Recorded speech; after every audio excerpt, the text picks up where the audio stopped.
Once we did the research and we found out where this man came from and how he was able to swiftly move from a nobody to everybody. Let's start with his mother. We're not playing the dozens. We're going to start with his mother. His mother's name was Stanley Ann Dunham. His mother's name was Stanley after her dad, who wanted a boy. All right. So what was she? She worked for the Ford Foundation and USIA, United States Information Agency. She was intelligence. Okay, so we got a foundation. Ford Foundation gave most of their money during the 60s to civil rights organizations. Dr. Martin Luther King was the richest civil rights leader in history. Most money came from Ford Foundation. That's what they do.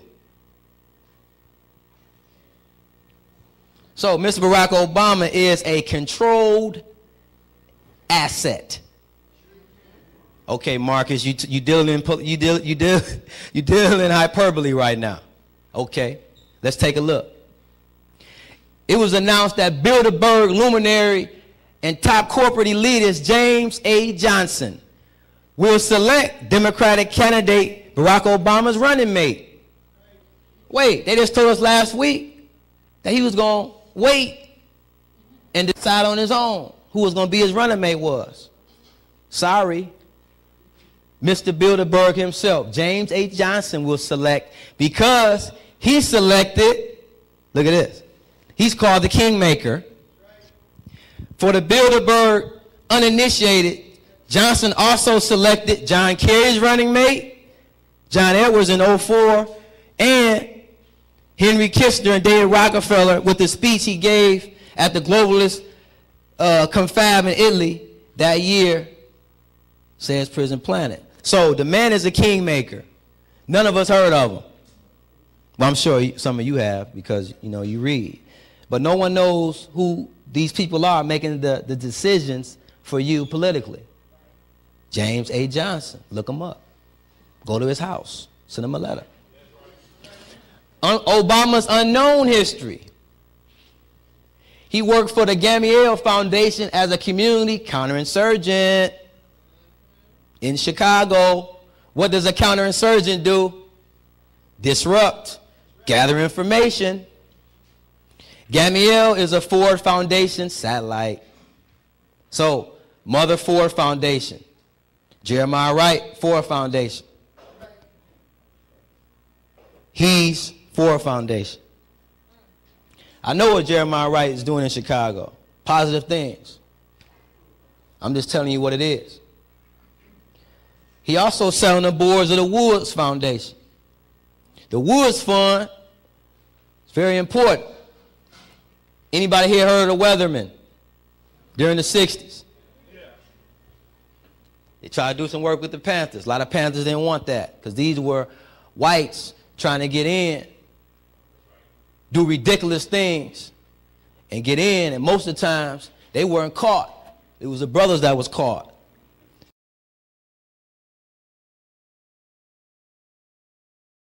At what point in your career did you become connected with the Reese Committee? 1953. 1953. Yeah. And what was that capacity, sir? That was the capacity of what they call Director of Research for the Reese Committee. Can you tell us what the Reese Committee was attempting to do? Yes, I can tell you. It was operating and carrying out instructions embodied in a resolution passed by the House of Representatives, which was to investigate the activities of foundations as to whether or not these activities could justifiably be labeled un-American.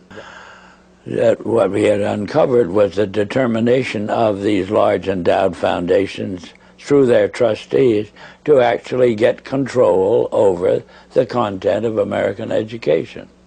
Raoul Gaither was at that time president of the Ford Foundation, the substance of which is that we shall use our grant-making power so to alter life in the United States that it can be comfortably merged with the Soviet Union. The Occupy Wall Street movement that's sweeping across America and international countries was started by an organization based in Vancouver called Adbusters. Adbusters called for Occupy Wall Street in July of 2011. And on September 17th, nearly 500 people descended on Wall Street. The voices heard to change corporate America and Washington. As we continue to occupy this space. As we continue to occupy this space. But each has their individual passion. Humanity is currently killing the Earth. Humanity is currently killing the Earth.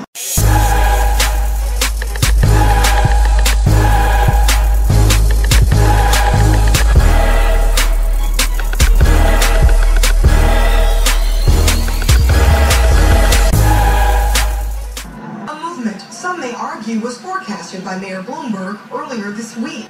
So who is Adbusters? The Adbusters Media Foundation describes itself as a non-profit, anti-consumerist organization that functions as a global network of artists, activists, writers, pranksters, students, educators, and entrepreneurs who want to advance the new social activist movement of the information age. Adbusters receives money from a number of supposedly progressive foundations, including the Tides Foundation and the Tides Center. Between 1996 and 2003, Tides dished out $334,217 to Adbusters, by far the largest amount by 8 foundations donating. It has been claimed that Tides received over $7 million from George Soros. It would seem George Soros is connected to the U.S. Day of Rage, aka Occupy Wall Street, through the Ruckus Society as well.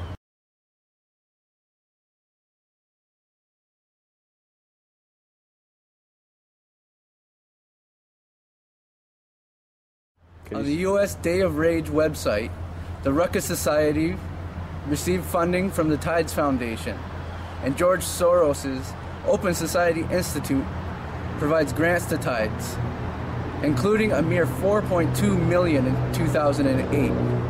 Big deal, right? So what if this movement's received funding from leftist groups? Since the early 1970s, George Soros has been financially supporting political dissident groups and alternative media around the globe. Here's just a few countries that George Soros has helped spawn revolutions: Poland, Hungary, Russia, and Georgia. Former Georgian Foreign Minister Salom Zurabivici wrote that institutions like the Soros Foundation were a cradle of democracy. The NGOs which gravitated around the Soros Foundation undeniably carried the revolution. She opines that after the revolution, the Soros Foundation and the NGOs were integrated into power. In 1994, Soros stated in the New Republic that the former Soviet Empire was now called the Soros Empire. The Russiagate scandal in 1999, which almost collapsed the Russian economy, was labeled by Representative Jim Leach, then head of the House Banking Committee, to be one of the greatest social robberies in human history. The Soros Empire indeed. Soros has been connected to the revolutions in Egypt, Libya, and Syria. After becoming a master of co-opting movements into the idea that has been pushing for a very long time now, a New World Order, under the control of the exact same oligarchy that is in power today, his attention focused onto America. The Occupy Wall Street movement has displayed many traits of anarchism, which by definition would create chaos, thus creating a desire for the new ruling class to restore order. There are some who advocate anarchy, however, not because they want no government, but because they don't like what they have. They use anarchy as a tool for revolutionary change. The condition of anarchy is very much like a vacuum where something rushes in to fill it. These calculating anarchists work to break down the existing government with rioting, killing, looting, and terrorism. Tragically, the people living in such chaos often go to those best able to put an end to it and beg them to take over and restore order. And who is best able to put an end to the chaos? The very people who started it. The anarchists who created the problem then create a government run by them, an oligarchy, where they have total power. This is exactly what happened in Russia that led to Lenin taking total power, and in Germany, where Hitler's brown shirts created the chaos that brought him to power. But anarchy isn't a stable form of government. It's a quick transition from something that exists to something desired by the power-hungry. Creating order out of chaos.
video that is about to go out to the entire world.